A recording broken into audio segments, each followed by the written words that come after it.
Yeah, this. I'll do it from there. Whoopsie, sorry.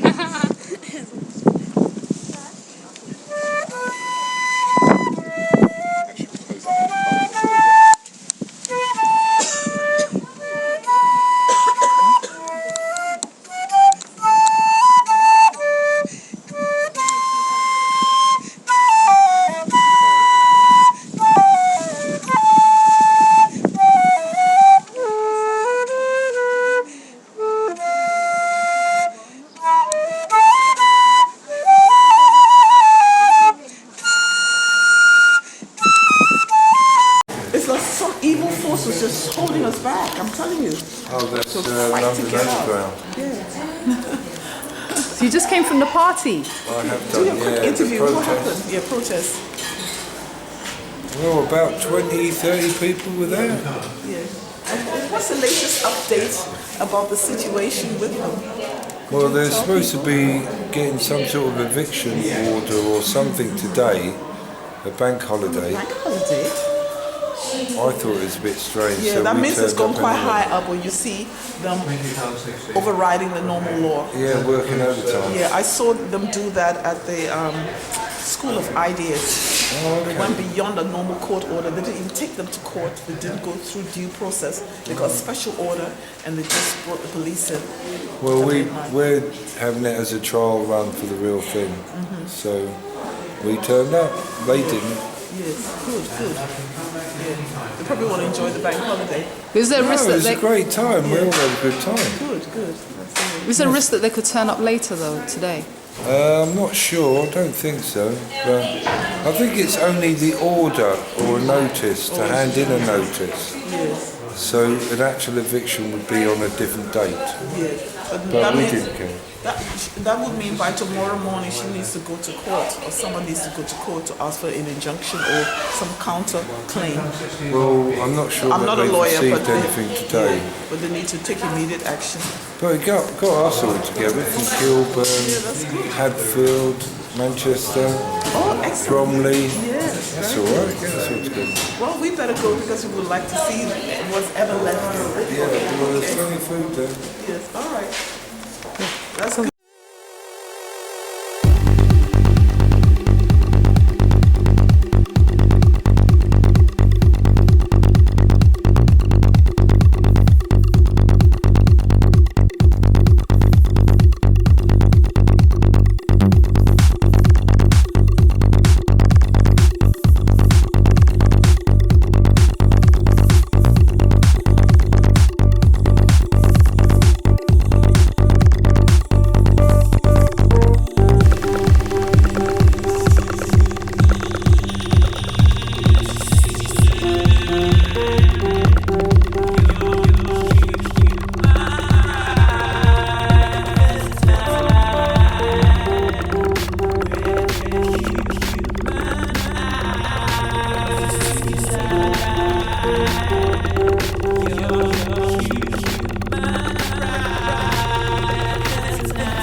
Yeah, not too bad. There's a few of us left.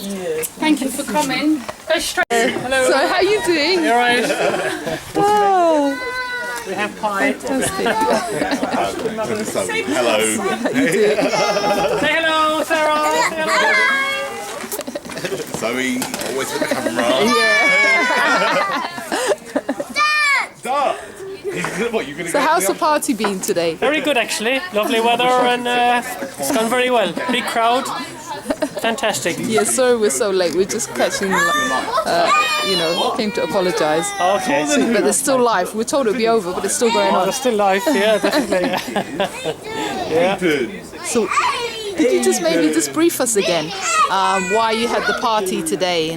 Because we're told people came from as far as Manchester. Well, yeah, I mean, we were due to be evicted today, actually, and on a bank holiday, and we had a big crowd here, like solidarity, and every people standing up for us, basically. You know? Yeah. So you decided to have a party.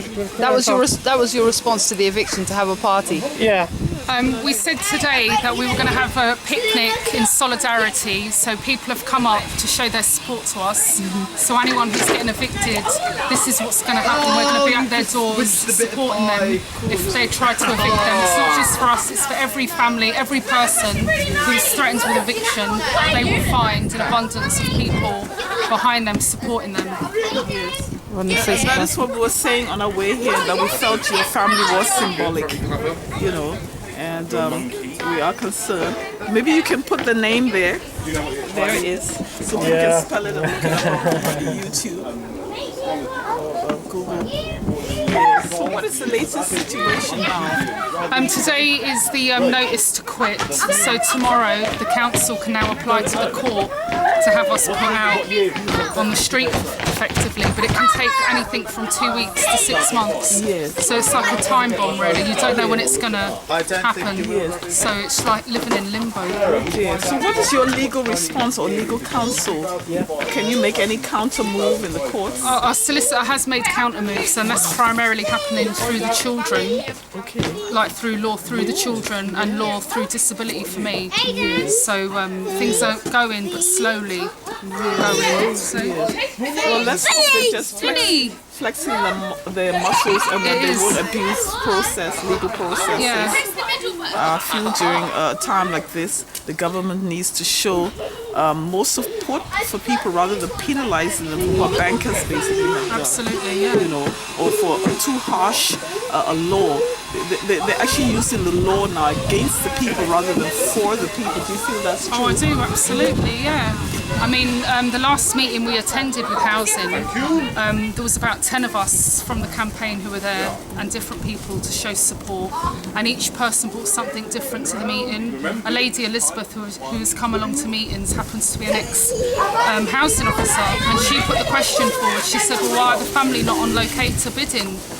And last week we were then reinstated to locator. Now, if she never told us that, nothing would have happened. And it was another piece of advice that wasn't, they didn't come forthcoming with us and say, well, you actually can be on locator and you can bid. It was someone who was there and put the question forward, and they said, oh yes, you can. Yes. So people, in other words, need to know their rights, because rights are actually being abused, and people who protest are being oppressed and victimized. Absolutely. That's very, very sad. But we hope for better days. Yes, absolutely. If you don't mind me making a personal comment, you seem to have lost a little weight. I have. Let's hope it's not the stress. Yeah, well, I needed to, so that's Yeah, but you still looking good. Thank you. Oh, that's something good. Let's hope more good comes out of this. Absolutely. And more people become aware, because we don't know. It's like it become a battlefield, and we don't know the actual figures or extent to which people are suffering in silence or individually in isolation, where they're losing, their home, or, being pushed around because they don't fit exactly into the system, One thing that did upset me, the night before our meeting, I received an email from Councillor Janice Long, and she's of the opinion that I have this big campaign behind me, fighting for me, shouting for me. The average person doesn't have that. And I responded to her and I said, well, no one helped me. I did gather people behind me to help me, but we're also fighting for other people. We're not fighting for ourselves. We're going to continue to fight when we have a positive outcome. But the reason I did have to start shouting and mobilise people behind me is because she done absolutely nothing to help me or my family. Because she said we were trying to leapfrog the queue, leapfrog the housing queue, which is completely untrue. I'm surprised when such, a number of children are involved, that they should take that response. So we're all learning from all these things, really. We are learning the structure that we're in. I'm just wondering, originally you were from the more Kilburn area, then you were moved here. Is that right? This is the only accommodation they said would fit our family. They said it's a 4-bedroom, but actually, in fact, Brent Council came here and inspected after 4 minutes. It's actually a 3-bedroom property, which I'm sure they have in Brent. So I don't know if it was a tactic or just trying to get us out of borough, but it is a 3-bedroom property, not a 4-bedroom property. So I mean, personally, because I know you from the Kilburn area and reported on your situation in the beginning, I found this quite a dreadful distance all the way past Acton, coming all the way down to South Ealing. It just seemed a huge distance. it is, especially if you had children in school. Were the children more in school towards Kilburn area? they're still in their schools in Kilburn. So they're travelling extra from here. They do. All the way there. They do. That is horrendous. Daily. They do. That's a huge distance. It is. And does it mean in terms of time that has made more time for them to have to travel to school Well, we and travel do back? get up earlier. We get the children up at 6, and it takes. But it takes them longer, doesn't it? The does. children. It takes them a huge amount. It takes absolutely longer. So they've literally punished the children already through all these ongoing sort of situation with them, and then to make them move again. Are the children currently in their education? What? They're still at their original schools. We never changed their schools. Yes. Because we were told the emergency housing would never last more than 3 months. Okay. So I didn't want to be changing their schools. Yeah. And the only thing that has suffered, because Aidan has torrential travel sickness, he gets very badly sick, and he has missed school days. But they have actually all missed school days. But the school will still vouch. They're still doing very well at school despite the travelling problems. But obviously, you're fighting this eviction because you obviously don't want to be destabilised again. No, we don't want to give the children some they stability. Can move us to another place. Yeah, or move us again. They could constantly keep moving you. After 12 months, you can be moved on, and it's just wrong. So ideally, what do you want from the council right now? Do you want to be able to stay here? Would you prefer a better place than here? What are your options right now? We want to stay here until we go to our home. This isn't our home. It's been a place we've been put. We don't know anyone. We've been cut off from family and friends. So we want to secure accommodation that we can afford to pay our rent. Bye-bye everyone, see you all later, have a good day ahead. Thank you. Cheers. Thank you for coming. Cheers. Nice to meet you. Bye-bye for now, have a nice day ahead. Cheers. You have a website, I believe, don't you? We do. We have Facebook, the Counihan Battle Bus, and Facebook page, the Counihan Sanchez Family Housing Campaign, and we're also on Twitter, Housing Fight Back. So we try to get as many links up for people to try and explain things to them. If anyone needs a hand, they can call us. If they're not even confident to make a phone call or send an email, we'll go and meet people, write a letter with them. There's certain things some people just don't feel confident to do. So, yeah. Sorry, just to clarify again, the situation that you're facing now, what are the reasons that they're actually making this threat and could possibly hand you a notice to have you evicted? This threat now is because they have no duty to help us, because we're intentionally homeless. So as far as they're concerned, they have no duty to help us. But obviously, if we were put out on the streets tomorrow, the children would be taken into foster care. They won't see the children on the streets. They have no duty to myself or my husband. And so what do they actually mean by this intentionally homeless? We've made ourselves homeless. From their point of view, we've made ourselves homeless. And is that something that you've accepted? I'm still fighting that. I mean, I don't believe we've made ourselves homeless, from being honest. I think we've just been crucified. We have been naive, and we've learned from our mistakes. But we will continue to fight for a positive outcome. How did this intentionally homelessness come about? When my husband declared the land in Ireland, we declared it to the council, so we lost our top-up of housing benefit, so we could no longer afford to pay our rent. They said we had made ourselves homeless because our weekly rent was £690 a week. Now we were paying £230, and housing benefit topped the rest up, so no one can afford to pay £690 a week. So basically, through this through you declaring an inheritance, which was as a result of a death in the family. Yes. So it wasn't something you had initially kind of quite expected, or just through a tragedy, normal circumstance of a family member dying. So this inheritance came through. So as a result of you being honest enough to declare it, you've then more or less indirectly been punished for. We have, yeah. And you sorry, just to fully understand. So your benefits were reduced because they said they were cut automatically. Completely stopped. And they tried to retrospectively charge you as well. They have, for the housing benefit you had previously received. That's correct. Out of respect of that inheritance. Yes. So even prior to the person dying, is that right? Yes. So they've billed you prior to that person dying because that you've inherited that land. I think they've terms billed of us housing from benefit. the time Anthony inherited the land in his name. Okay. That's when the bill. But in terms of housing benefit, by the time the land was not even usable or habitable. There's no planning permission on the land, and half of it is waterlogged in the winter. So Anthony has rented it to a farmer for his cattle to graze. So Have you ever thought of all the other kind of good cases that have, or other situations other than your own, that I believe may be on your website, or people have taken courage from you to do? Have you ever thought about making a non-profit organization on that land and using it as a symbol, and that way legally, that you've handed it over to a trust, and you don't because you're not benefiting from it. no, we did look into doing something along those lines, but it all comes back to getting rid of capital to line your own pocket, in their opinion. So you're doing something as good as it may be. You're doing it to keep a benefit. Well, so either way, you make can't really sure- win. No, you can't win. Either way. But make sure it's not benefiting you, Yeah. but benefiting But people. at the same time, It's the irrelevant. children, you've got. They would be, Yeah.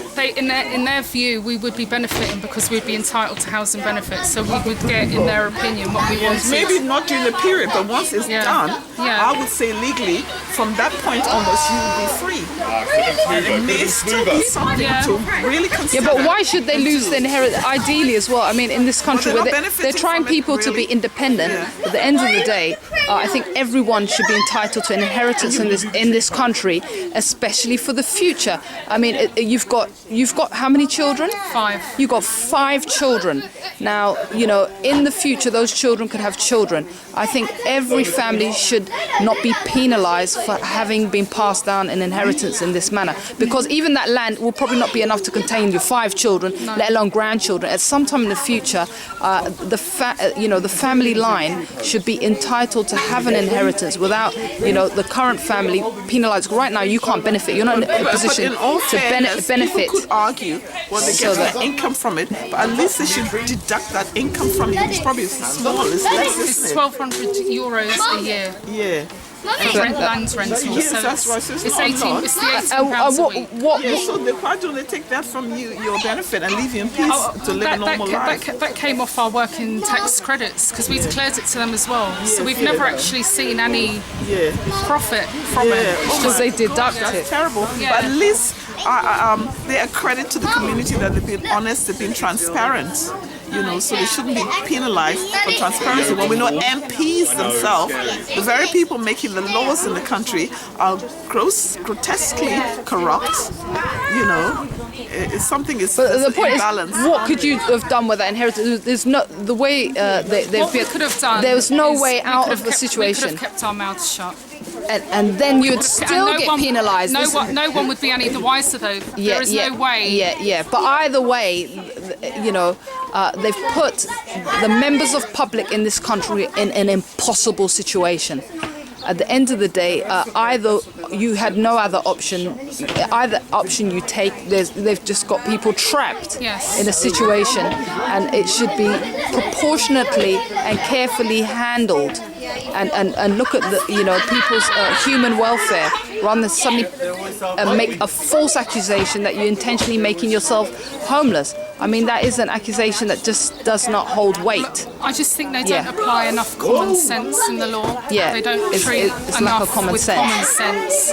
They go by their regulations and their codes and paragraph of paragraph this, but they need to apply more common sense. Because you're still suffering as a result. We are. Because you're now could face another eviction, or again, because of this inheritance, which you've not even had Yeah. the scope or the chance to lose. If you sell it, they'll penalise you.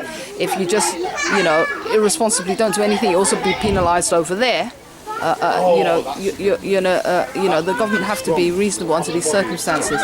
It also seems to me that there's actually a kind of war going on, where principle and common sense is going right out of the window, and one would like to appeal to the government to stop fighting its own people. Absolutely. And spiritually, it smacks so much of Revelation 13, which I recommend people to just put into Google, Revelation 13, where you're dealing with a system that just wants so much authority over every kind of people, but that authority is a very ungodly one. So, we need to seek peace here and pursue it, and that more people come out and support them in this interesting situation that they, you never know, may find themselves in. But ideally, if you get an eviction notice tomorrow, you would challenge it in the courts. We will. I mean, I'll be relying on my solicitor to keep us here. So it's just living in a limbo. You don't know what you're doing day to day, and it's just which stressful. again creates more stress for the family. You don't know whether to pack your things or not pack your things, whether you've got time to allow them to continue their schooling or not. That's a very horrible position to be in. So they're saying if they do evict you, basically they evict you where? Onto the streets? Yeah. There's nothing. Yeah, we have to find ourselves somewhere to live again. Because of this so-called accusation of intentionally making yourself homeless. Has this gone into court before over this intentionally being made homeless? Have you challenged this in the court already? Not yet, no. All the appeals are ongoing. So my solicitor and the London Irish Centre, they're still working. There's a second-tier tribunal going in for the money they say is owed for the housing benefit.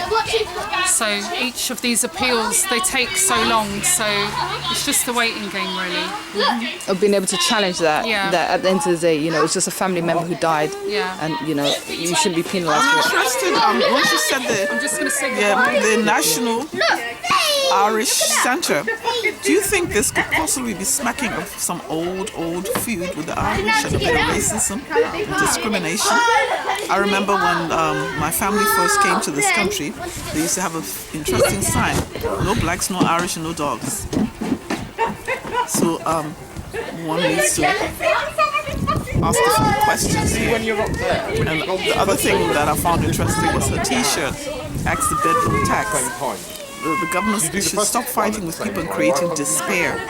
We heard of the woman who committed suicide because of the bedroom tax, and it's getting a bit nitpicking and lacking wisdom. As the Bible itself says, they think themselves so wise, they actually become foolish. This is the sign of the end time. And when you think about the rich, they get they're given scope to invest in their land. They know full well this family's not really in a position to go and really invest in that land or to make most of it. Yet the rich can get away with not paying tax on property and on land, and they have enough time to fly around the world. But here's a family who just received a basic inheritance, and they're thrown onto the street as a result. And I think also they want to live at peace with themselves and not having to be lying or hiding or saying nothing. So the whole climate needs to be created that's a bit more wise and also allows for enterprise and investment. It's better the family offered money to invest in the land. They could have built homes for their children, which could have taken the burden off the council. Where people could, look at wildlife or something. Put piles in the land and build out of it. So the family's being short-sighted. There's some Irish connection here. I'm sorry to say. Yeah, especially with I'm Kilburn. smelling a rat. Because Kilburn is mainly an Irish I'm smelling a area. rat here. It's all called red tape. Well. It's like the world has no longer heard of the word mercy or grace.